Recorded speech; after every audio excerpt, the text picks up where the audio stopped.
ఈ ట్రెడిషనల్గా అల్లిన షిప్స్ అనేవి భారతదేశంలో ఒకప్పుడు ఇండోనేషియాలో వాడేవాళ్ళు. అలాంటి షిప్ ఏది INSV కౌండిన్యా లేదా Indian naval sailing vessel Kaundinya అనమాట.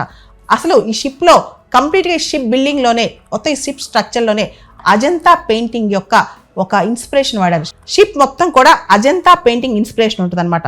అదేవిధంగా ఈ షిప్ మీద బొమ్మలు కూడా గండ బెరుండా 2 headed ఈగల్, అదేవిధంగా సూర్యుడి బొమ్మలు కానీ, సింహయాలి అంటే రకరకాల ఎనిమల్ పార్ట్స్తో, సింహయాలి అంటే రకరకాల ఎనిమల్ పార్ట్స్తో ముఖం మాత్రం సింహంలా ఉంటుంది అనమాట. లయన్ ఫేస్డ్ అనమాట. లయన్ ఫీచర్స్, లయన్ ఫేస్ ఉన్న ఒక ఫేస్ ఉంటుంది అండ్ రకరకాల శరీర భాగాలు మాత్రం రకరకాల ఎనిమల్స్ ఉంటాయి అనమాట. సింహయాలి. అదేవిధంగా మామూలుగా షిప్స్కి యాంకర్ అనేది మెటల్తో చేస్తారు, కానీ ఈ షిప్ది హరప్పన్ స్టైల్ స్టోన్తో చేశారనమాట. సో ఈ షిప్కి చాలా ప్రత్యేకతలు ఉన్నాయి ఈ కౌండిన్యాకి అనమాట. సో ఇండియా యొక్క మ్యారిటైమ్ ట్రెడిషన్ కానీ కల్చర్ కానీ పాత రోజుల్లో మన మ్యారిటైమ్ ట్రెడిషన్ ఎలా ఉండేది ఇదంతా దీనిలో చెప్తుంది. అసలు ఇంకో ప్రత్యేకత ఏంటంటే దీనికి ఒక పేరు పెట్టారు, కౌండిన్యా అనేది. కౌండిన్యా అనేవాళ్ళు మన ఏన్షియంట్ ఇండియాలో చాలా ఫేమస్ మెరైనర్. ఆయన ఇండియన్ ఓషన్ నుంచి చాలా సౌత్ ఏషియన్ నేషన్స్కి వెళ్ళారనమాట.